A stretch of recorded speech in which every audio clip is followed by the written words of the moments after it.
Good evening. My name is Robert Thompson with the Miami-Dade County Commission on Ethics and Public Trust. Thanks for taking your time to join us for the City of Opa-locka's Ethics Advisory Board training. I want to thank the clerk's office and the folk in the City of Opa-locka. So rather than stay on this one slide, we're just going to get moving. If you have questions, then you can hold them till the end. Fine. If you can't, note that we have to be out by 8 o'clock. I'll hang around if people want to talk to me about anything. But the bottom line is, let's get the show on the road, okay?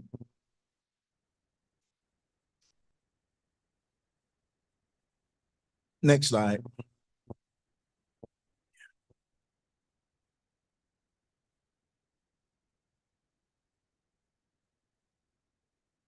Next slide. For every board, you have some sort of attorney that's going to provide guidance. Do not ignore it. This seems funny and humorous, but run this by the legal department, but run super fast so that the Ethics Commission doesn't see it. Folks, let me tell you something. Technology is not your friend. And if you put everything on your phone, your iPad, whatever, guess what's going to happen? You're going to see, when you become a board member, you make enemies that you didn't even know about. So as soon as they think you've done something wrong, they're going to report it. Anyone ever watch Bait Car or one of those shows where they get in the car and they just know they got away with it? That's kind of like what you're dealing with, because what you will find, somebody somewhere is not going to like what you do. They're not going to like what you vote on, and they're going to come at you. So the bottom line, folks, is utilize the resources. I always say go to your board staff, get with the city clerk, utilize the resources that you have in your city. And if you feel like you just want to call our office, you can do so. Next slide. The Miami-Dade County Conflict of Interest and Code of Ethics. Let's move to the next slide. Why the Ethics Commission? Well, we have a threefold mission. One is training and instruction to elected officials, board members, employees, and persons that do work with local government. Just so you know, every elected official has to take ethics training for 4 hours based on a state requirement.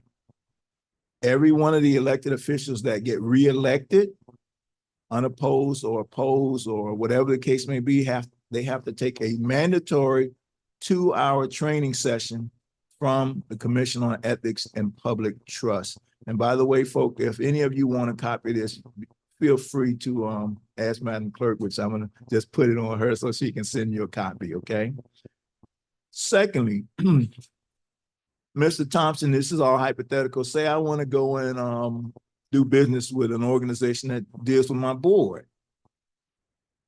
When you hear me talk about requests for opinions, you want to get that I've seen people lose $10 million contracts. I've seen people lose $2 million contracts on a technicality. So what the opinion will give you is, okay, this is what I want. This is what I'd like to do. What are the parameters I have to work within? Bottom line is you get that piece of paper, because I can assure you, if you sit on a board and you're doing business with your board for some reason, some citizen out there is going to say you got inside information, which puts you on a course with getting things that you should not have gotten. Anyone in this room ever heard someone come to a meeting and say, hey, this is my hidden agenda. This is what I'd like today. No one tells you that, but if they have a hidden agenda, you think they're going to tell you? No. So your request for opinion lays out the do's and don'ts. It's a free service, okay? Don't wait till after it's completed or you've done the action and then ask for an opinion, okay? It's based on fact-specific patterns. Everything is not rubber stamped, so we ask that you provide us with the information that you deem necessary so that we can give you a response that is adequate to what you ask us for. Now, once you get that opinion, it is a legally binding document. So we get people who say, oh, I don't care about that. I ain't gonna worry about it. I'm gonna do what I want to do. That's where the enforcement phase comes in. Again, if any of you are contractors at the county or you do that kind of work, When your contract is voided, what happens is next person up gets it. Okay. So the guy didn't want to do what he was supposed to. He lost the contract. He said, well, how can I get it back? We say, sorry. Whoever your competition was very happy that you screwed up. So they got your $10 million contract. Okay. Folks, is important because the fact that the opinion is legally binding, people ignore it. But I've seen some things that probably shouldn't happen. By the way, I always say, if this course is, if you're coming here to learn the difference between right and wrong, at this stage of the game, it's a little too late. Okay. This is next slide. This is why the county ethics code. And this is just to say it applies to county boards as well as municipal boards. We have some people say, oh, I'm in another municipality. None of this applies to me. Well, it does. Okay. Next slide. All of the highlighted stuff here is confusing, so I'm going to make it make sense. Quasi-judicial personnel, zoning boards, people who sit on things that deal with variances. Those are quasi-judicial boards, and every action that you take has to be done in the public setting. Not at your dining room table, not at your house, in a public setting, because you are now acting as a judge and a jury on things that impact folks. I jokingly talk about, if you have a judge in dealing with a marijuana case and he says, well, I got to go test out the product to see if it was really potent or not.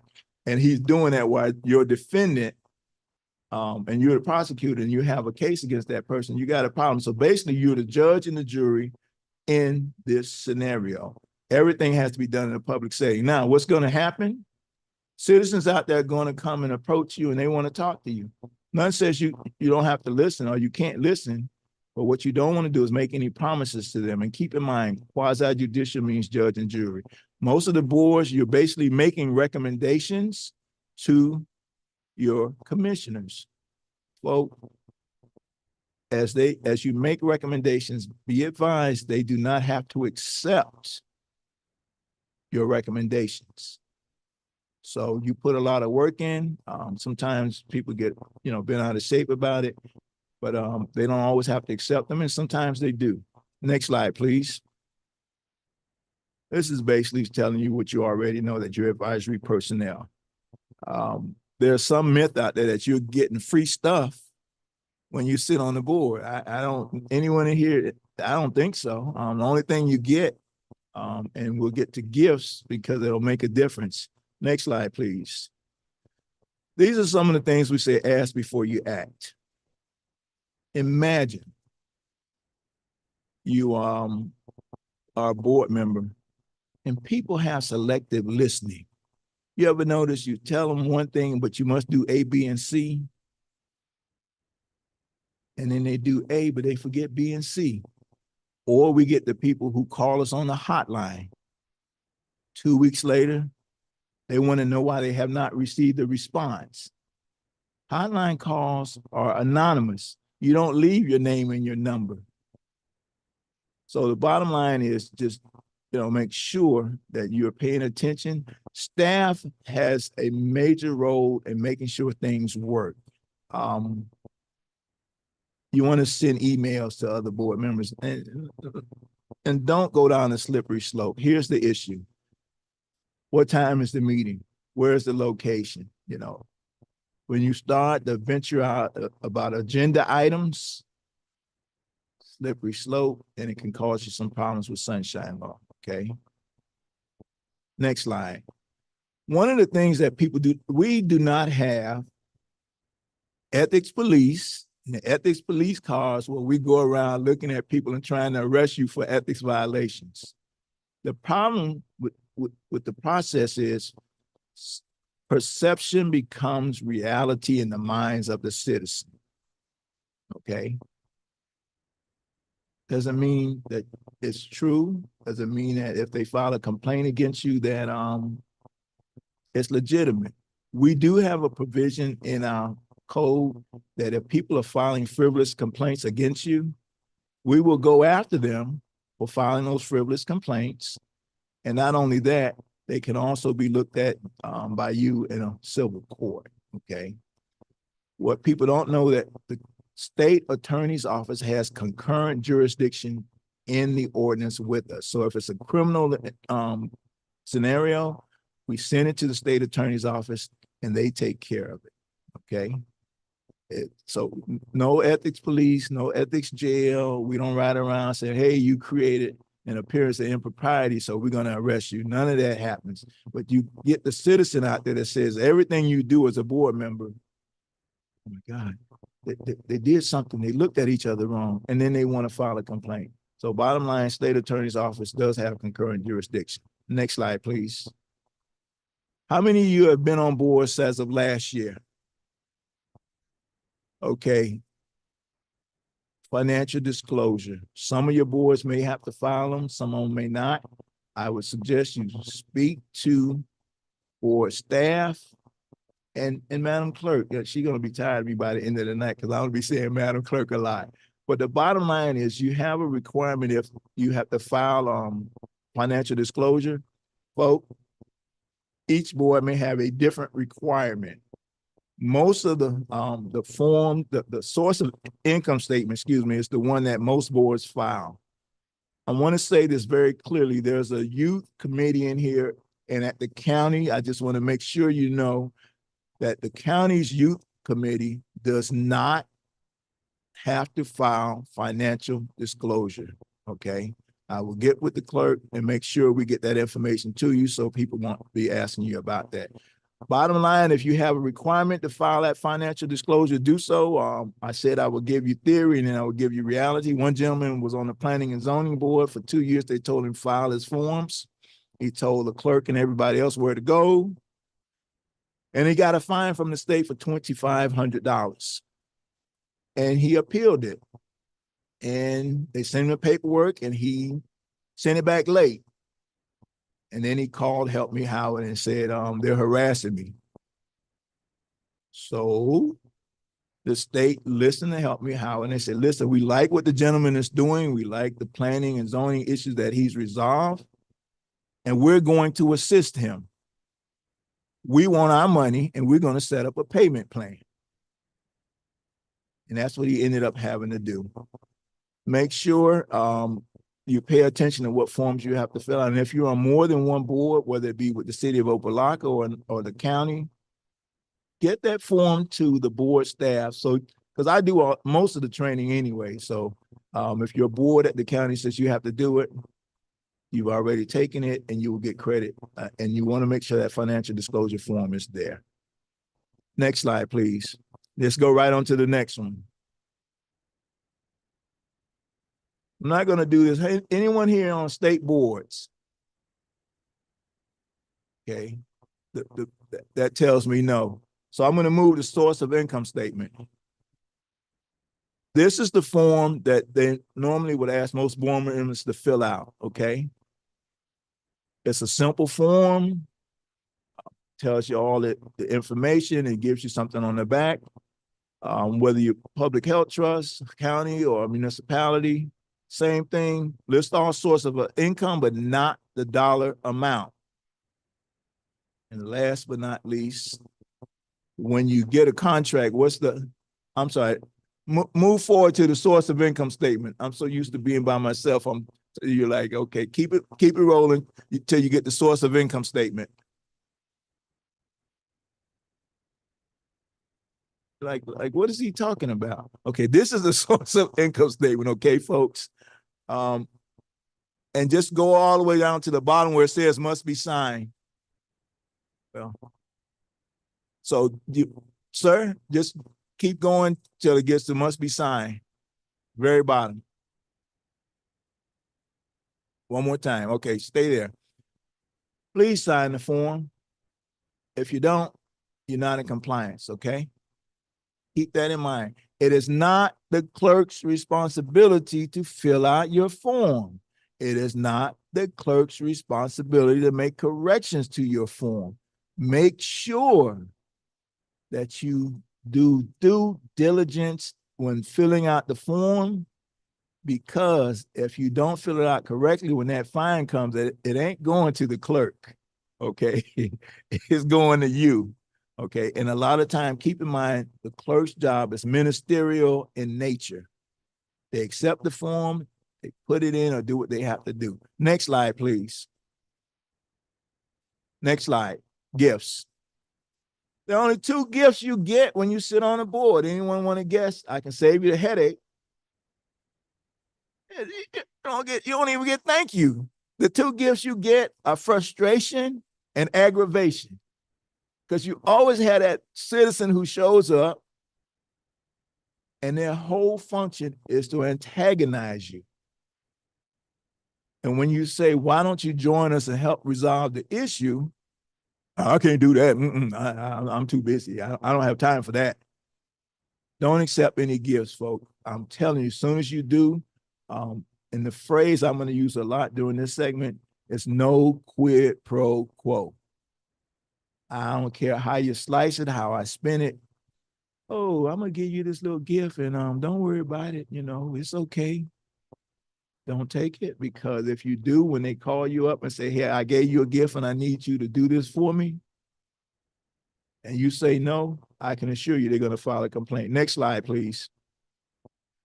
You're going to keep hearing me say no quid pro quo, no quid pro quo, no this for that, okay?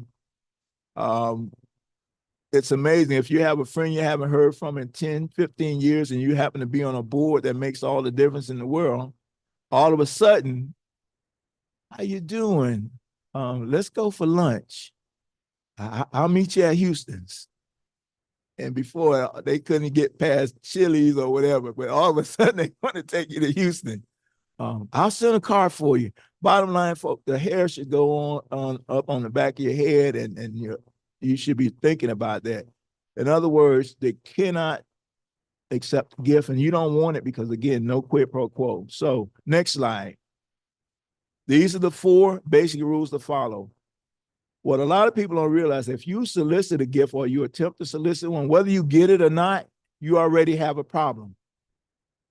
You should not solicit. You should not accept. Again, next is meaning no quid pro quo. In other words, if you're getting something for nothing, that's what they do. Vendors, lobbyists, state statutes talk about you can't accept gifts from them. It's amazing because if you have a vendor and all of a sudden they're doing business, say, with a particular board that may require, say for the police department, they have to buy equipment and there's a particular board for that.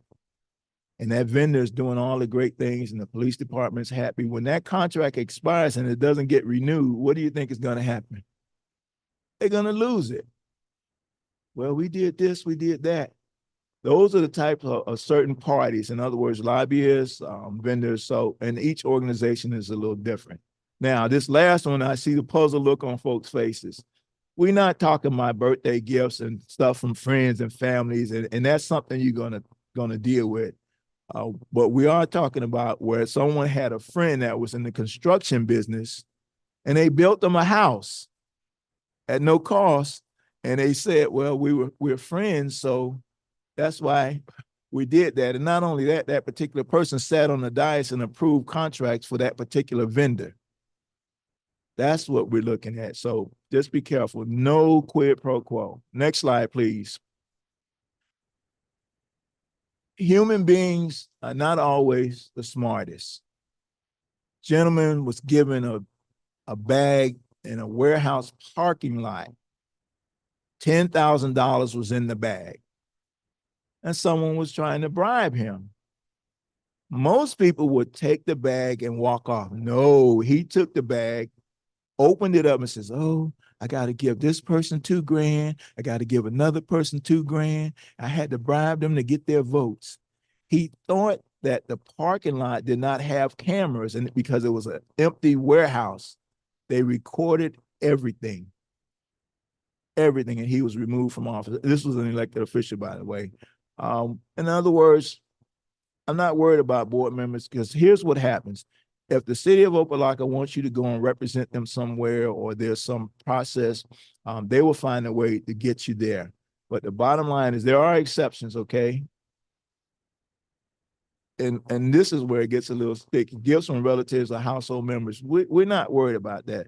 Professional or civic awards. Say if you're going to an event to represent your particular board and you are there accepting a plaque or you speaking on behalf of your board, you're there in an official capacity. But if you're there just, to hobnob with your friends and say, you're going to get some free drinks and on, well, that's a whole different animal, okay? So you want to be careful. Next slide, please. I talked about most of this. There are people who will say to you, you think you can avoid going to that meeting? I got something for you. It was a young lady that the people convinced her not to go to a meeting. In return, they gave her a free trip to Colorado, and they promised her a big screen TV. Here's the problem.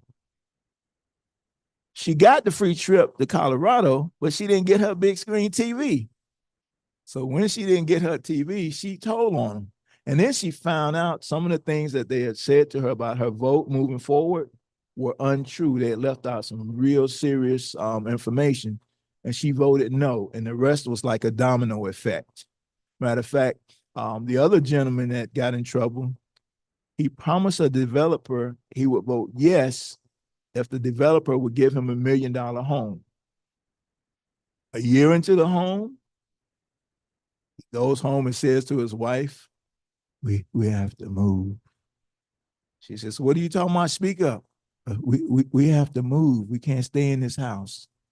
The developer went to jail, and that individual had to give up the house. And I think I would rather explain something else other than to my wife, hey, we got to move because I took a bribe on a home. So bottom line, quorums are important when you go to your meetings. You have a legal duty to do what you do as a member of that board. And it's a violation to take a gift for accepting any of those issues. You have a public action that you're going to take, a legal duty. And you always want to be careful. When in doubt, you have the resources, ask for assistance, okay? Next slide, please.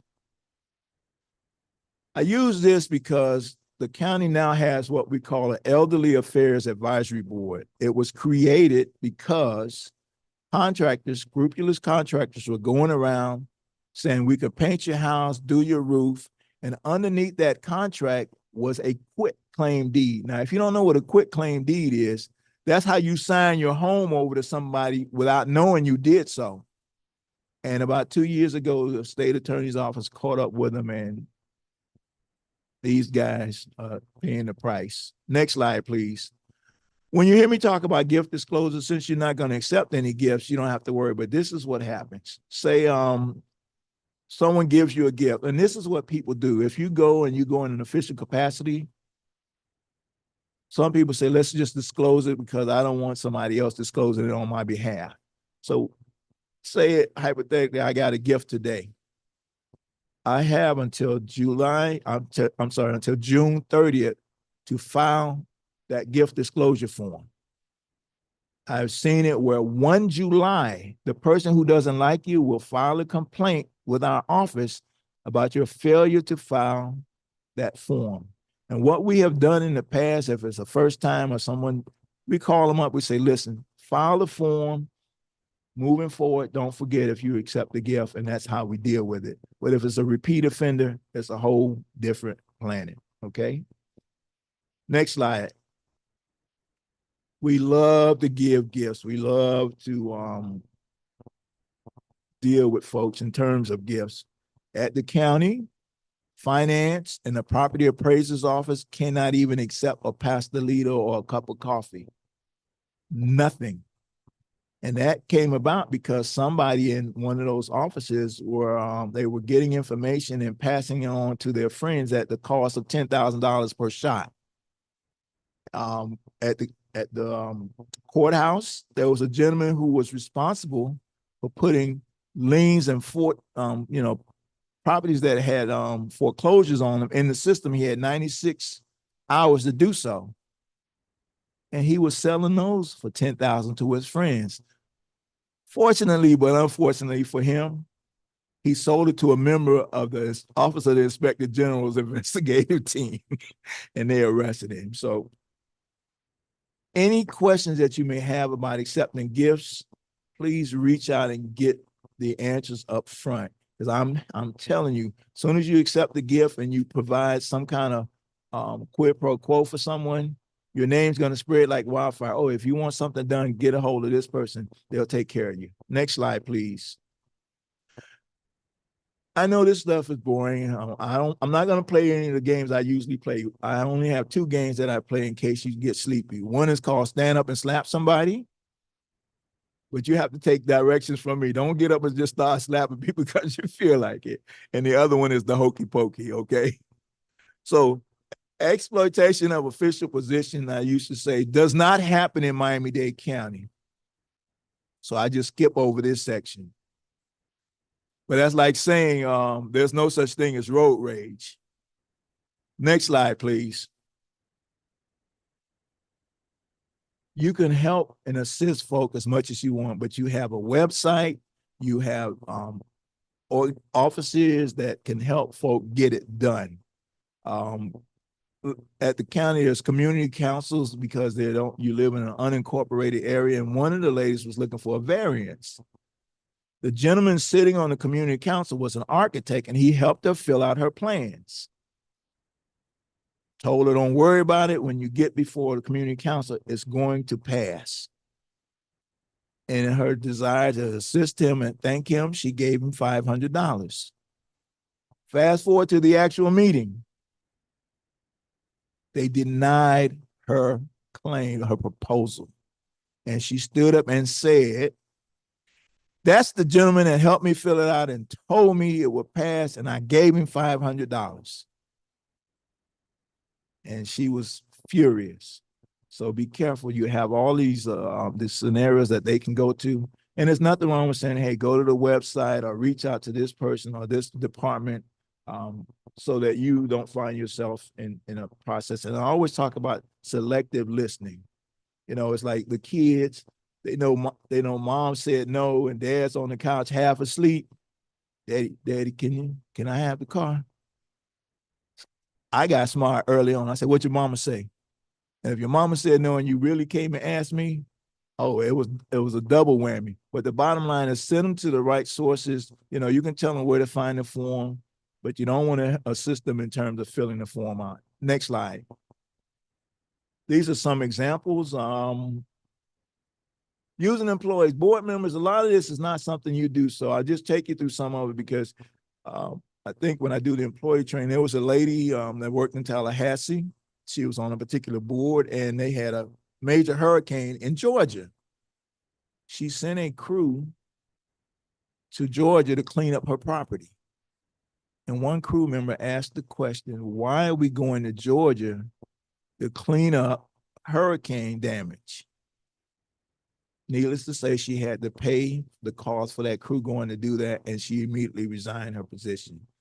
Publicly owned facilities, a lot of this is not something that board members do, but at the same time, and you know the city, but I never put the name out there, where the mayor was closing off the soccer field so he and his friends could go and play soccer when you had citizens that wanted to pay for it and deal with, that facility. And they got to complaining and found out he wasn't paying for it and he would just tell them. So he ended up getting fined and had to pay for the use of the field and so on and so forth. Contracts, again, board members, you're not doing a lot with that. But I've seen people lose contracts and anything over $1.50, my dad said, is too much to lose. So they've lost $2 million, $10 million, even $100 million contract at Jackson. Next slide, please. Some of you will deal with confidential information. I don't think any of your boards do, Madam Clerk, because at the county, you have the HIV/AIDS partnership, you have the Dade Miami Criminal Justice Council. Those are entities that work together with some confidential information. And the reason we put this up, if you're on one of those boards and you happen to be on another county board, you just want to make sure you're not disclosing that confidential information by mistake to the other board. If it's in a public record and it's already out there, that's a different animal. You don't have to worry about the confidentiality aspect, but you want to make sure you don't disclose it by mistake. Next slide, please. Next slide. Financial conflicts of interest is one of the biggest things that board members have to deal with. There are people who say if you are, that's good. There are people who say if you sit on a board, you don't have a right to make a living. I don't know where they get that from. We're not telling folk that, but they make a big to-do out of it. So these are the 4 things. One, you may be prohibited from transacting with the county individually. Okay, and you can spin off and say municipality as well, or through a company. Just because you have a different last name than your sister, your brother, whomever else out there, doesn't mean people won't find out that you're related. And people say, well, you know, they're not going to catch us. Technology is not your friend. Facebook is not your friend. Twitter, X, all of those things, they kind of tend to put information out there. So the other thing, through a company, you may have a family member that owns a particular company. Gentleman, his wife worked at Parks and Recreation. He wanted a contract to provide baseball equipment. He was told he couldn't do it with his department, but he could go to any other municipality and provide that. Somehow or another, slipped through the cracks. He got the contract. Greed is what got him caught up. He put in a change order for $50,000. When he put in the change order, they went back and looked, and they found out he should never have gotten the contract, and he did lose the contract. City of Opa-locka probably has a different definition of immediate family. Each municipality has a different definition. I'll show you the county's definition on the next page. But here's what I'm saying to you. You can do business, but you want to do it the right way. You want to have that piece of paper, because I'm telling you, as soon as you do, somebody's going to file a complaint, and you don't need the headache, okay? Next slide, please. The second bullet here is what counts for me. Immediate family members. About a year ago, the county finally added siblings to the definition of immediate family. And people say, what? How can siblings not be immediate family? Don't know, but people raised enough ruckus, as they like to say, and they added siblings to it. Make sure you know the definition of immediate family member with the city of Opa-locka, because it may be a little different. And when I talk about people who ignored those things, the transaction and the contract was voided. They lost. If you're dealing with grant monies, please read the fine print. A lot of those contracts say you cannot hire family members. Okay, and what do people do? What's the first thing they do? They run out and hire family members. So you want to be careful, okay? Next slide, please. You can recommend professional services based on your board and what the board's responsibility is or are, okay? You might know a great lawyer, you might know a great law firm. If the board has a requirement that you recommend someone, do so in the public meeting, in the public setting. That's theory. Reality, hey, look here, I know this guy, he's a great lawyer. I want you to kind of make sure you look at him or hook him up. That's not the way it's supposed to be done. Theory says one thing, reality is another, and so you want to be careful. If you're an attorney or an architect, whatever, you have a right to make a living. No one's going to stop you from doing that. What you do to make your living is a different animal from what duties you perform as a member of that board. In other words, don't go out there and commit as a member of a board to a law firm, oh, we got this, or sign a contract on behalf of the organization, because it's not going to work. Next slide, please. Outside employment is probably not applicable. How many people in here are employees with the city of Opa-locka? Anyone? Okay, we won't pick on you. Okay, outside employment. Next slide, please. Oh, you got me. We're good. You can't accept employment that clouds your judgment in performing your duties, okay? I always give you examples. Commission on Disability Issues deals with obviously ADA requirements and so on and so forth. The chair of that committee at one point had 2 of his employees on the board. Am I naive or am I just very nice? You think those employees of that particular chair working for him in a daily business was going to go against whatever recommendations he came up with? So we had to give them some guidance. We had to put it in writing. This is how you deal with it. You don't want it to impair your judgment and your public duties. Next slide, please. Voting. How many of you have ever been on something where you voted yes for everything there is out there? No, no one? You mean to tell me you never voted yes for everything? Sure. You can say it in here. What comes on in here only stays on the recording, okay? Next slide. Listen, folks, if I had a person that I voted or tried to help them get on a board, and every board meeting they went to and they didn't vote, they didn't participate, the question that the citizen is going to ask, why are you on the board? You don't do nothing. And after a while, people may say, well, we need to have another representative. So if you are in one of these relationships at the very bottom, officer, partner, consultant, fiduciary, and so on and so forth, you have a requirement to disclose that to the board and get an opinion from whether it be our office, but talk to the resources available. Again, prime example. Former mayor in one location, along with the city manager and one of the commissioners, decided to buy up all the property that was going up in value in their municipality. And they got caught because they want, I don't know what's going on with this $50,000 in raises, but they wanted to give the city manager a $50,000 raise. The three of them were on a mortgage together, buying that property that they knew was going to go up in value. Yes, they ended up having to dissolve the partnership, deal with the mortgage, and they did not give that manager his $50,000 raise, okay? Technology is not your friend. Next slide.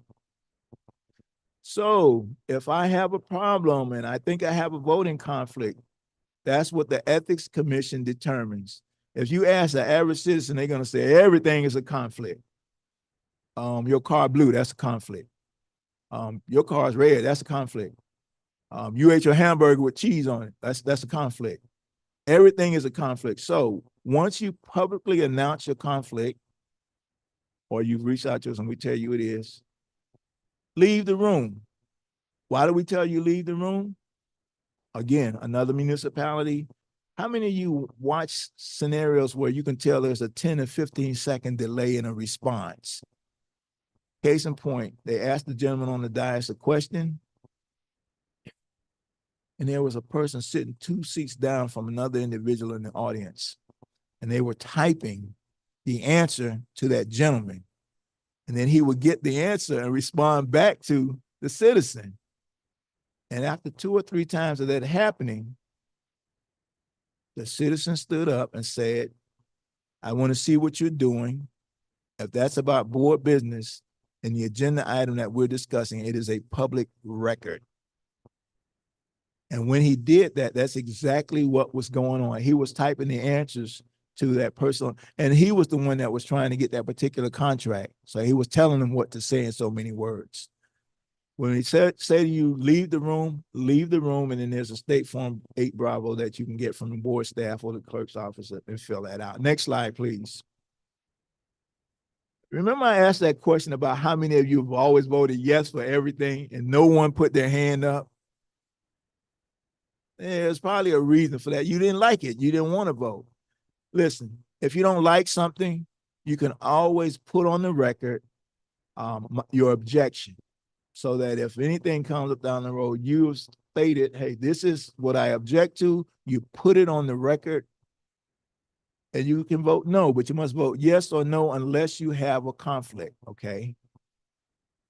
If you have any doubt, reach out to us. And if you go to the clerk's office 9 times out of 10, or the city attorney, they're probably going to tell you, call the Ethics Commission. We just had a scenario where a gentleman purposely did not ask us for an opinion on an issue. And when I say he was buying furniture through his wife's company to the tune of $400K, I don't have to say another word. Okay. You have to vote yes or no, whether you like it or not, or you have a conflict. Now, let me tell you what people do when they are unhappy. They get up and got to take that important phone call. They leave. And when you lose your quorum, folks, you can't vote. You can't get anything done. So I always tell the chair, if you have to call a 5-minute recess, call a recess. And when they come back, continue business as usual. Next slide, please. Lobbying. Most of you will never have to deal with the lobbyists. They're the ones that come and want to sell your product. They want to negotiate something. I always say, let them come before your board in its entirety so that everyone hears exactly what's going on at the same time. That way, you don't have to worry about who did what and who didn't and so on and so forth. Next slide, please. Now, one thing about lobbyists and lobbying, I'm always talking about Madam Clerk, they will vet that lobbyist if they're coming to talk to you. They will make sure well, we'll just keep it moving. But the bottom line is let them do that. And if the person has something that they want to deal with, let them come before your board in its entirety, okay? Next slide. And this is basically what I'm saying here. Let them come before your board in its entirety, okay? Simple. Next slide. This is where we get to have fun. Government in the sunshine. Okay, everybody knows everything they need to know. You don't have to pay any attention to government in the sunshine. You can talk about agenda items outside the meeting. You can have all kind of meetings before the meeting. You can have meetings on email and no, you can't. Because you can talk about the sky is blue. You could talk about the sun. You could talk about any and everything you want to talk to or talk about, as long as it's not about agenda items. Transitory meaning time of the meeting, where, location. And what citizens do, they could see 2 board members in the store. Mr. Thompson, I saw 2 board members. They were in Publix. They were talking to each other. That's the sunshine law violation. Really? Did you hear the conversation? No. What makes it a violation? Well, I read that somewhere. I said, really? 22 years going, I have not seen it written anywhere, and they've been sending it to me. So next slide, please. If you walk into a room and you hear this, first of all, this meeting never happened, that is your cue to leave. There are people who think they're smarter than the average beast. So what they do is they send blind copy emails to all board members. Technology is not your friend. And the minute that someone responds to that, you have allegedly created a sunshine law violation if it's about agenda items, okay? But you just want to be careful. Next slide, please. Public's right to be heard. It doesn't mean the public has a right to get in front of you and start calling you names and using profanity. I always recommend the chairs that you give them 3 minutes, and if they get beyond or beside themselves, call a 5-minute recess. When they have no audience, most people get quiet. They don't have anyone else to speak to. Next slide. Blank. Okay. 1.4 million. How many boards in here could do something with $1.4 million in their community? I should see hands up by everybody. Any one of us heard of the city of Venice, Florida? Next slide, please. Here's what happened. The mayor and some of his staff decided to have meetings on the weekends, and by zoning issues, and they were doing it up. And then they went back before the citizens and talked about these recommendations. And one citizen said, where did these recommendations come from? And the mayor said, we had several meetings. The public wasn't invited. Well, they were already fined $750,000 by, the folks in Tallahassee and the state attorney's office. And when they were asked about the public records, guess what they told people? We're not giving you anything. So they added another $290,000, $1.4 million. Okay. Next slide. Folks, these are the basic rules. Next slide, please. The people who created the Sunshine Law left themselves out of it. And that is our state legislature. Sunshine Law does not apply to them. They created the rule, but it doesn't apply to them, okay? You want all the hard work you do to be legitimate. You want it to be legally binding. Reasonable notice, you want to make sure clerk's office or board staff will make sure that happens. Minutes, most important, because the person who doesn't like you or your board is going to ask for minutes to go through them with a fine-tooth comb looking for something wrong. And this is what I was talking about earlier when you talk about activists becoming board members. No two members of the board may privately discuss board business.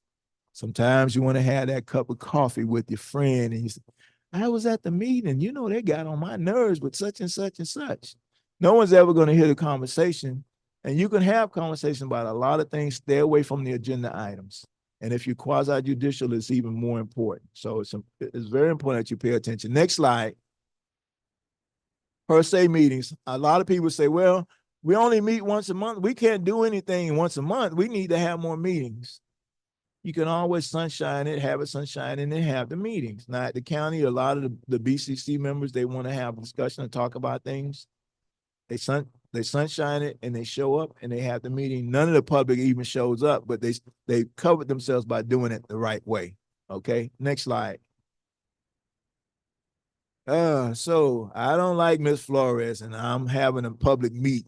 And I asked her for ID. She says, I'm not showing you my ID. And I'm saying, you can't come into my meeting.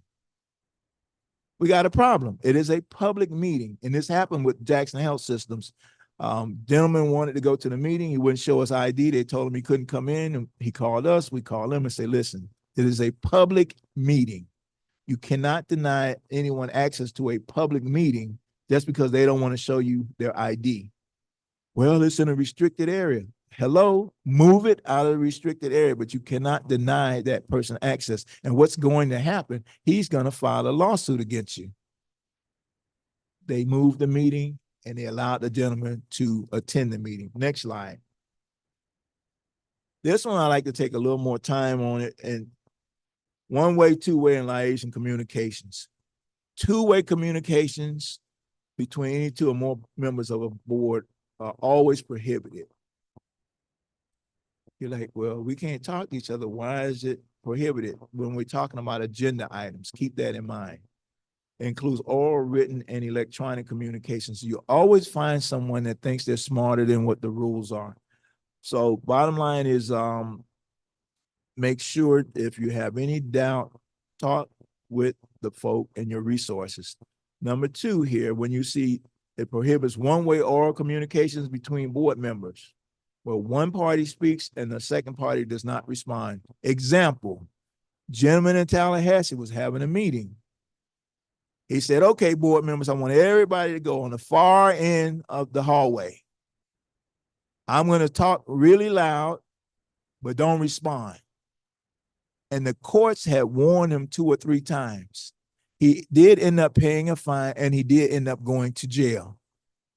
Okay, so in other words, he was speaking and said, oh, if you don't respond, it's not a violation. Now, you're going to have events. You may have a bicycle rodeo. You may have whatever.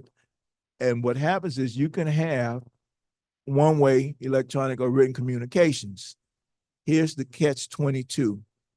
As long as it is a public record and no one else on that board responds to that one-way communication unless it's in a public meeting. So if you're saying, hey, we're having a rodeo, and here's where citizens get it confused. Somebody will put something on Facebook, it'll go through 300 people. And they may eventually end up back to that board member. Oh, we got them now. They screwed up. We got them. 300 people, but it went right back to that person who sit on that board. That's not a violation.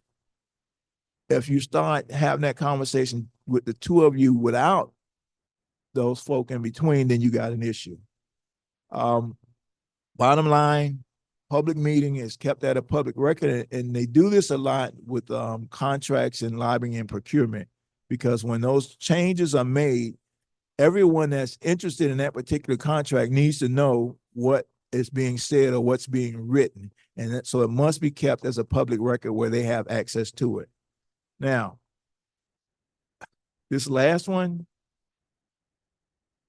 I cannot go and say, hey, I know you know board member so-and-so. Can you go find out how they're going to vote on this and come back and tell me? Theoretically, you're not supposed to do it. Realistically, do people do it? They try. You cannot use another person to go ask another board member questions that you yourself cannot ask. Okay, and for the youth committee, I know it's like, but wait a minute, we want things to move and we want to do it. Be careful as you have communication, because even in high school or college, there's always somebody that don't like you. As soon as they know you're trying to do some, hey, I saw on Facebook they were having this conversation. Better example, I was in one municipality the other night, and this lady sits on the planning and zoning board. And so as we're talking and I'm briefing, she says, oh yeah, we don't worry about all that. We have our own WhatsApp board for board members. I said, I beg your pardon? I said, get rid of it, lose it. She said, well, we're just talking about certain. I said, do it in a public setting. She said, well, why can't? I said, ma'am, I'm trying to tell you before somebody else leaves here tonight and file a complaint against you. You cannot have that meeting before the meeting with the meeting. I don't care if it's WhatsApp. I don't care how you slice it. And finally, she said, I think I'll take your advice, because everybody turned around and gave her that look like, he's trying to tell you something without telling you. Next slide. Community meetings. We all love them. What people invite you. And we used to say, sunshine the meeting. But here's what we found out. Group A cannot stand Group B. And so if it's a public meeting and it's been sunshine, Group A cannot keep Group B away. So guess what they started doing? Say, I'm not going to sunshine, and we don't want them here anyway. Okay. So what we say, if two board members happen to go to a meeting and it's not quasi-judicial, you can talk. You can answer the question that the citizen is asking you. But what you cannot do is start a conversation where you're going back and forth with the other board member in there. So what we recommend is you leave the room until that discussion is held or whatever, but you cannot bypass sunshine law by talking to one another in that environment, okay? Bottom line, you don't have to leave the room. You can answer questions for the constituents, but quasi-judicial, you're not doing that because you are in a judge and jury type scenario and you're doing everything in that public meeting, okay? Next slide. The only time you're going to see a lot of electronic and telephone meetings, like the Judicial Nominating Committee or certain committees that go from Tallahassee to Florida. For a while when COVID was a big to-do, the governor signed some legislation for the legislation. Quote, a quorum must be physically present in your location. No, if you need 5, you can't have 4 at the location and 1 on the phone. People get upset. You need to have 5 in that location. At the county, if you don't have a quorum, I don't care who's on the phone, they're not going to let you vote or do anything because you don't have a quorum. And even if you voted on something and someone read your minutes where you didn't have a quorum, it's going to be voided right away. And when you tell people that, they're like, well, we voted on this, well, you didn't have a quorum. So you want to make sure that your quorum is located in that one place. Next slide, please. Fact-finding board members, you have the best deal in town. Why? They say, we want you to go find these facts. You got a 6-month window, get it done, come back and give us your report. Go home, thank you for your service. Well, when you're on an advisory board, it's a little different because you're making recommendations and you're not limited to that 6-month or 3 months or 9-month window. Sometimes what happens is if your board is effective and they want it to move forward, they will create it and make it an advisory board. where the rules of the game change. Some of your fact-finding boards, they don't have to do certain things. Some of it might be financial disclosure, different things. But the point is, fact-finding, here's your mission, get it done, provide us with the information, and go away, okay? Next slide, please. Oh, people like to record. It's okay. But they shouldn't come in, you know, like a TV station with 90 cameras, everything is in your face. The recorder is, you know, I know me. How many of you like folk being in your space? No one likes it. Okay. So we tell them as long as it's not disruptive, they can record. Certain types of meetings, I won't get too deep into shade meetings or negotiation or strategies, or they're talking about litigation. Those meetings may not be recorded in some cases, but once everything is done, it becomes a public record at the conclusion of a final decision on that process. Next slide, please.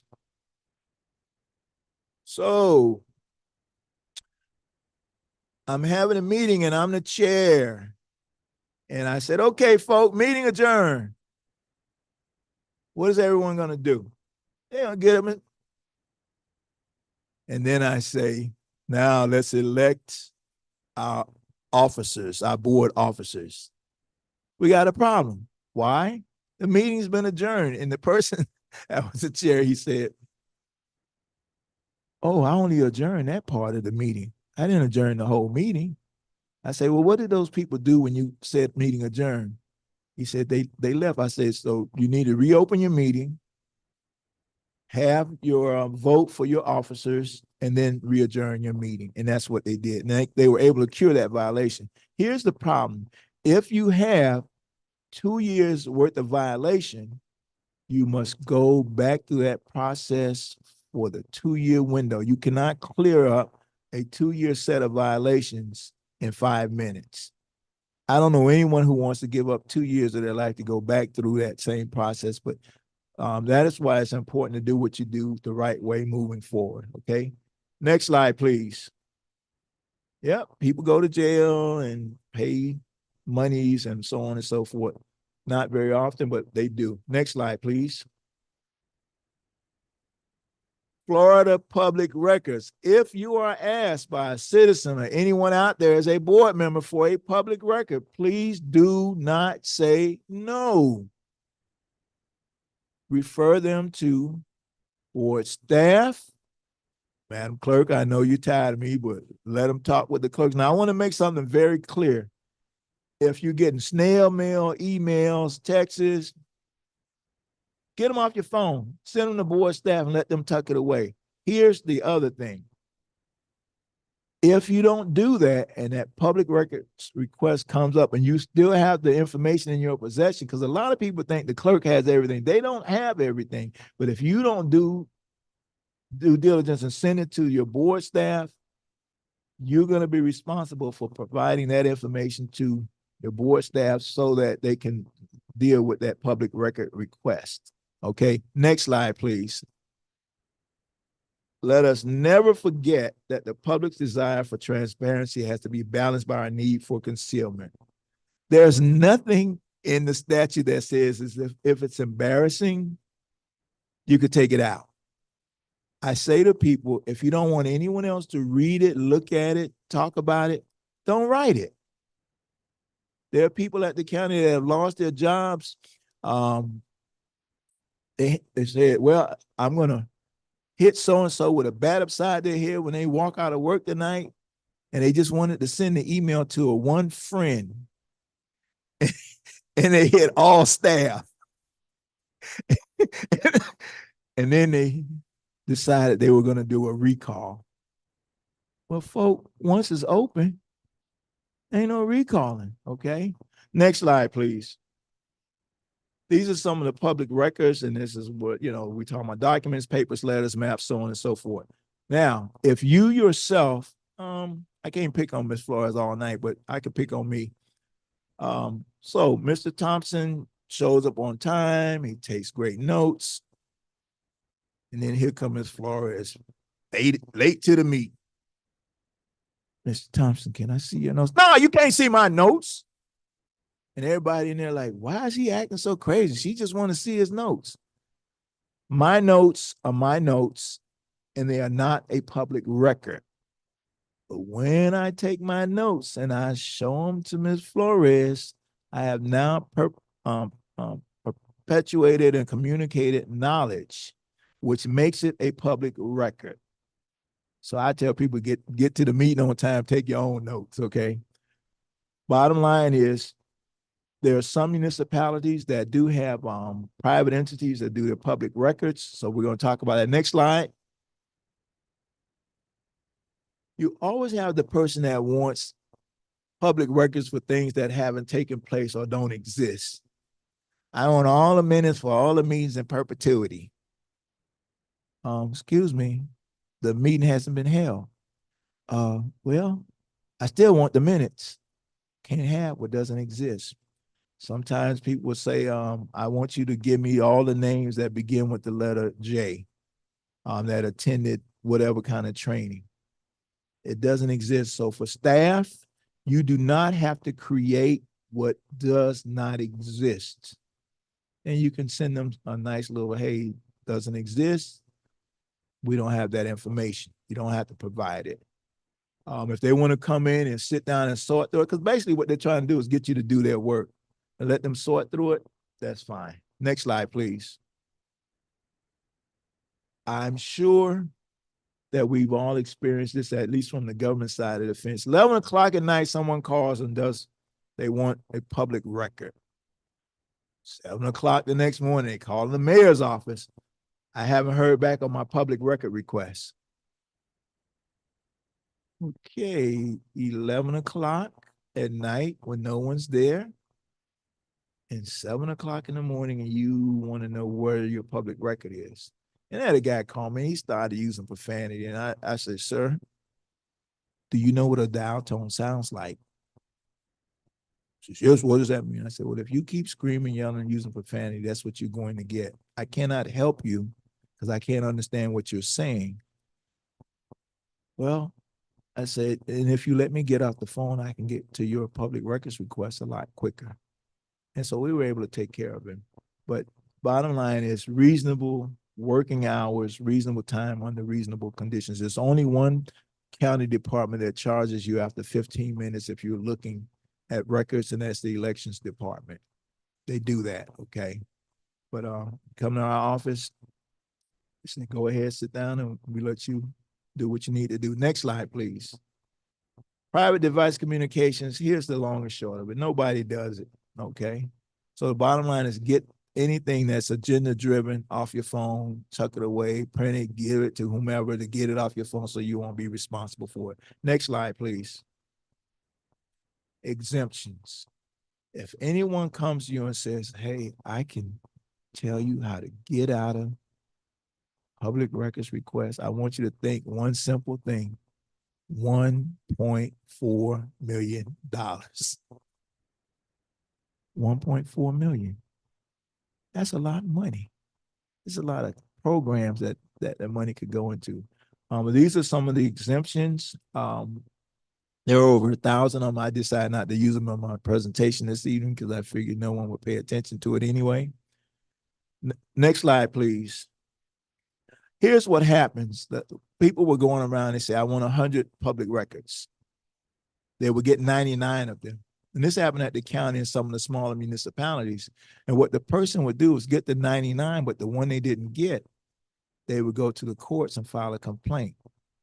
Murders, robberies, all those things can happen in Miami-Dade County, but that person would get a quicker court date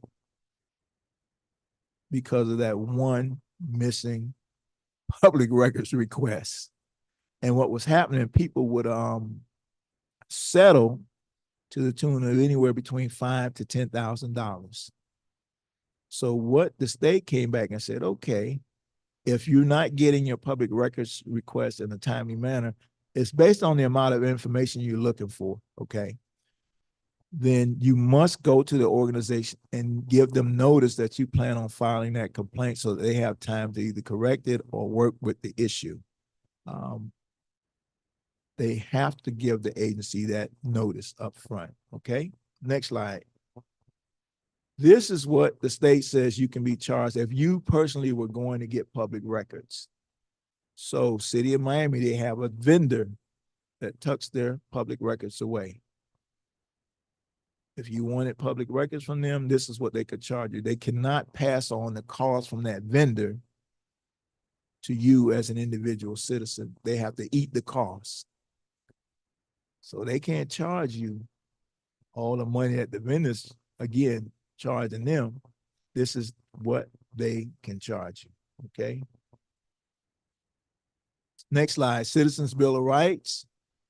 You're like, am I in my doctor's office? What's this? Citizens Bill of Rights.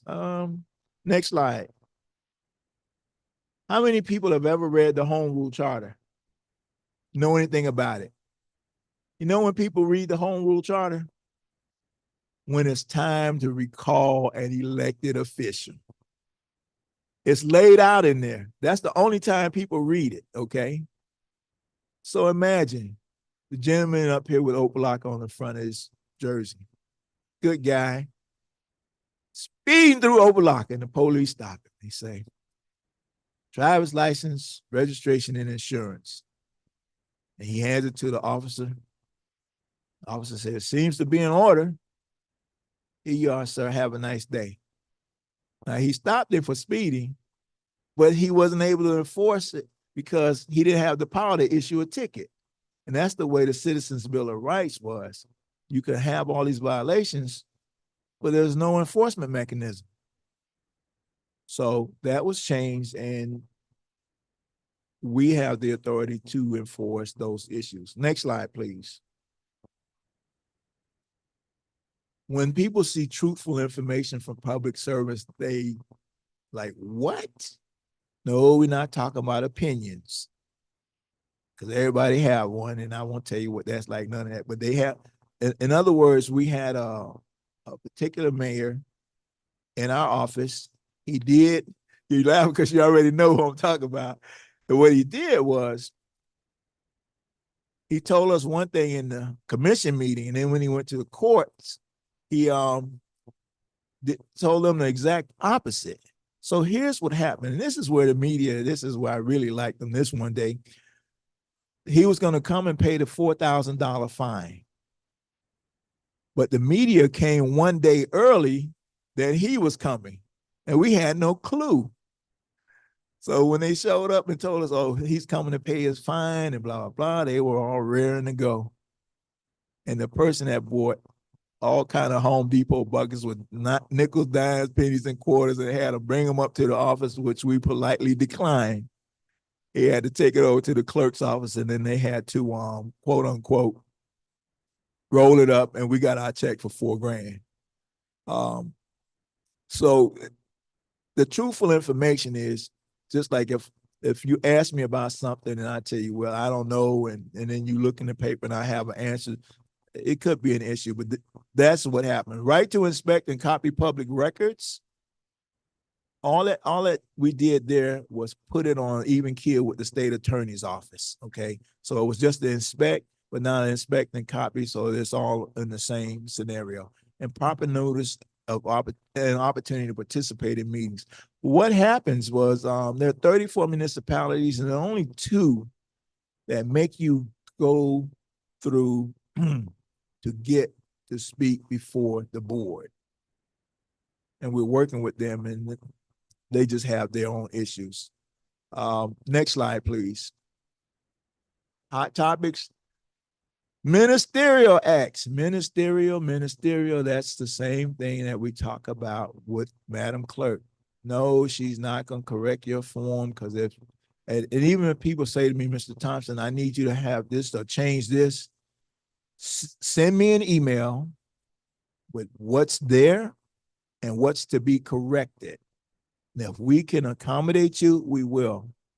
But 9 times out of 10, I tell them there's a way for you to go in and correct it yourself, because I don't want you saying, oh, that's not what I asked for. I always like documentation. And you will always hear me say document, document, document, document, because what the mind forgets, a piece of paper will always remember.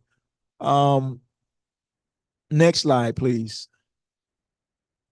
See, that wasn't so painful. This is our contact information. Sometimes people have a general email address up. Let me tell you the secret to this general email address. It goes straight to the director of the Commission of Ethics and Public Trust. Okay. It goes straight to the director. It doesn't go to some box and sit there. And believe me, he sends it to whomever needs to get it right away. So that's where we're located. Hotline, I'm sure people can read, so I don't have to sit here and browbeat you with it. Next slide, please. Question and answer. We'll get to that next, but there's a slide I always try to get to so people can be happy. Next slide. These are our ethics commissioners. Two are appointed by the chief judge of the 11th Judicial Circuit. One is a shared appointment with the University of Miami and St. Thomas Law Schools. FIU's Labor and Research Center has an appointment in Miami-Dade County League of Cities. By the way, Lourdes Fernandez has left our organization to go on to a private scenario. Jose Arroyo is our executive director. They make me say thank you for your attention, and I appreciate it because everyone has been very kind. Next slide. Please, next slide. Yay, we're all happy. That's the slide everybody likes, all done. So questions, comments, anyone care? It's 7:25. I always say, if you don't want to ask questions, doesn't faze me because I get paid the same amount, but it's up to you. Questions, comments, you work hard all day, you're ready to go home and get out of here.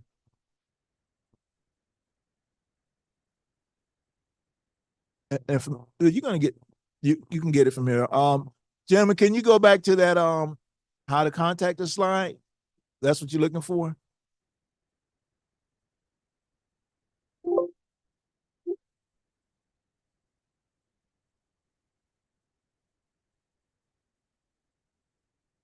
Yes. Listen, this is a public record. You can send it to them. I'm not gonna tell you no. I don't have enough money to be paying fines. Yeah. Yeah. I just got through telling you about the people who got fined 1.4 million, and then I'm gonna tell you can't have the public record. I don't think so. I'm not that close to retirement. Any other questions? I think we can stop recording because I don't want to say anything I regret. Any other questions? Well, I want to thank you. Again, Sunshine Law is one of those things, and I'll tell you how you'll know if an alleged violation of Sunshine Law has been committed by elected officials. Just look at the number of media trucks in front of your building when that happens, whether they did it or not. Every news station is out front. And by the way, if you have any organizations that we can speak with, or you have some nonprofits, whatever the case may be, right now we don't charge you anything to do these briefings or come to you. So I see my friend back there. Oh, how you doing? With your Kango hat backwards. I'm used to seeing you. Yeah, that's okay. But once again, I want to thank you. And I'm done unless you have any other additional questions.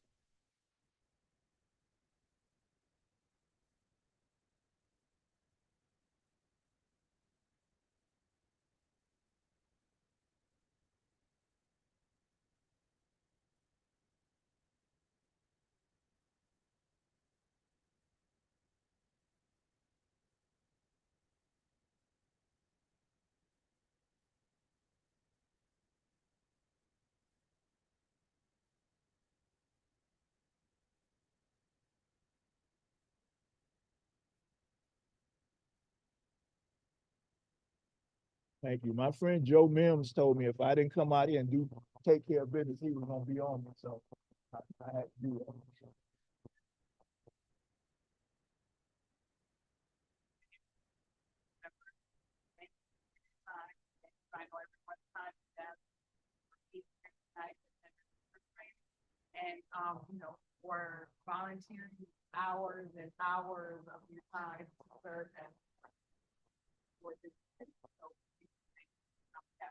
Give yourselves a round of applause. You actually paid attention. Yeah, it wasn't that bad. Yeah. When I see, yeah, when I see people going to jail for $500 bribe and effect Rolex watch and you making 250 million, you need to go to jail.